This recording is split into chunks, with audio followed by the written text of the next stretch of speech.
আসসালামু আলাইকুম। আশা করছি সকলে ভালো আছেন। আজকে আরেকটি নতুন ভিডিও নিয়ে আসছি আপনাদের মাঝে। যারা ইলেকট্রিক্যাল কাজ করেন বা ইলেকট্রিক্যাল কাজের সাথে জড়িত সকল ইলেকট্রিশিয়ান, ডিপ্লোমা এবং ইঞ্জিনিয়ারিং ডিপার্টমেন্টের সকলকে নতুন আরও স্বাগত জানাচ্ছি, কারণ আজকের ভিডিওটি হচ্ছে ইলেকট্রিক রিলেটেড। তো আমরা বিভিন্ন ধরনের মোটর দেখতে পাই ইন্ডাস্ট্রি বা বাসাবাড়িতে।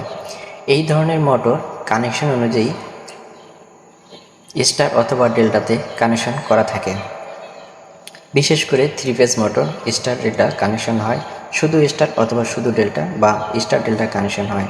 তো কোন মোটর স্টার হবে বা কোন মোটর ডেল্টা হবে এবং কোন মোটর স্টার ডেল্টা করতে হবে, চলুন সে সম্পর্কে বিস্তারিত জেনে নিই। একটি ইন্ডাকশন মোটরকে চালাতে গেলে স্টার বা ডেল্টা যে কোনো একটি কানেকশনে মোটর রান করা যায়। তাহলে স্টার ডেল্টা কানেকশন করার প্রয়োজন কেন, নিশ্চয়ই প্রশ্ন আসে। অধিক লোডের মোটরকে যদি স্টার কানেকশনে চালাতে, তবে এটি কিছুক্ষণ চলে বন্ধ হয়ে যাবে বা মোটর রানিং কিন্তু শ্যাফট ঘুরছে না এবং কিছুক্ষণ পরেই মোটর বা কয়েল পুড়ে যেতে পারে। আবার শুধু ডেল্টা কানেকশনে মোটর পাওয়ার দিলে অধিক লোডের কারণে কারেন্ট বেশি প্রবাহিত হবে এবং আর্মেচার কয়েল পুড়ে যেতে পারে।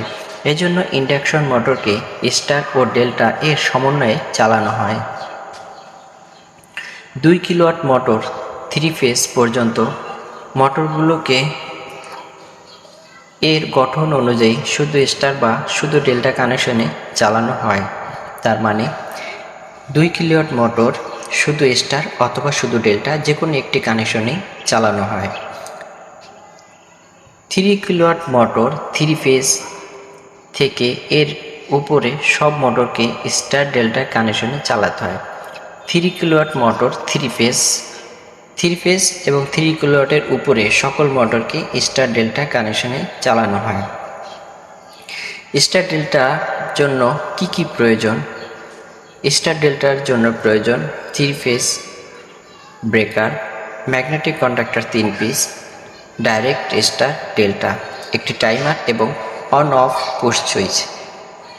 তার মানে আমরা জানতে পারলাম যে স্টার ডেল্টা কেন ব্যবহার করা হয়। কারণ একটি বড় মোটর, যেই মোটরটি হতে পারে 7.5 কিলো অথবা 10 কিলো অথবা 15 কিলো, যাই হোক আমরা ধরে নিচ্ছি 7.5 এর উপরে 15 কিলো যদি একটা মোটরকে আমরা রান করি, সেই মোটরটিকে যদি আমরা স্টারে রান করি তাহলে অধিক লোডের কারণে মোটরটি কিছুক্ষণ চলে বন্ধ হয়ে যেতে পারে, অথবা এমন হতে পারে মোটর চলছে কিন্তু শেফট ঘুরছে না এবং এভাবে কিছুক্ষণ চলার পরে মোটর পুড়ে যেতে পারে। আবার যদি এই মোটরটি ডাইরেক্ট স্টারে কানেকশন না করে ডাইরেক্ট ডেল্টাতে কানেকশন করি তাহলেও কিন্তু সমস্যা হতে পারে।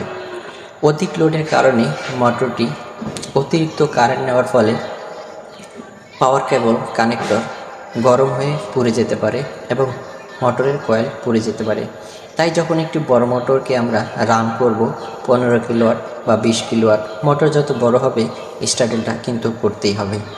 সেই ক্ষেত্রে মোটরটি প্রথমে স্টারে রানিং করতে হবে এবং 3 সেকেন্ড, 5 সেকেন্ড অথবা 6-7 সেকেন্ড পরে ডেল্টায় ট্রান্সফার করতে হবে। টাইমারে এমন সেটিং দিতে হবে যে স্টারে রানিং হবে, 6 সেকেন্ড পরে ডেল্টায় চলে যাবে। যদি একটি বড় মোটর স্টারে রানিং হয়ে ডেল্টায় চলে যায় তাহলে কিন্তু ওই মোটরটি অনেক লম্বা সময় সার্ভিস দেয় এবং আপনার ক্ষতির সম্ভাবনা থেকে নিরাপদে থাকা যায়। আর যদি ছোট মোটর হয়, যেমন 1 কিলো, 1.5 কিলো বা 2 কিলো, সেই মোটরটি আপনার প্রয়োজন অনুযায়ী আপনি স্টার অথবা ডেল্টা যে কোনো একটি কানেকশন করতে পারেন। যদি সেখানে অধিক শক্তি প্রয়োজন হয় তাহলে ডেল্টা কানেকশন, আর নর্মাল মোটর নর্মাল কাজের জন্য হলে স্টার কানেকশন করতে পারেন। তো বন্ধুরা, আমার আরেকটি ভিডিওতে ইনভার্টার দিয়ে মোটর রান করার প্রয়োজন, ইনভার্টার কী জন্য ব্যবহার হয় সে সম্পর্কে আলোচনা করা আছে, আপনারা চাইলে ওই ভিডিওটা দেখতে পারেন। এবং motor, inverter, converter, magnetic conductor, relay, overload, timer ইত্যাদি সম্পর্কে ভিন্ন ভিন্ন ভিডিও আছে। আপনারা যারা ইলেকট্রিক্যাল সম্পর্কে জানতে আগ্রহী তারা এই ভিডিওগুলো দেখতে পারেন। এ থেকে আপনারা অনেক ভালো ধারণা পাবেন এবং অনেক কিছু শিখতে পারেন। ভালো থাকবেন সবাই। আসসালামু আলাইকুম।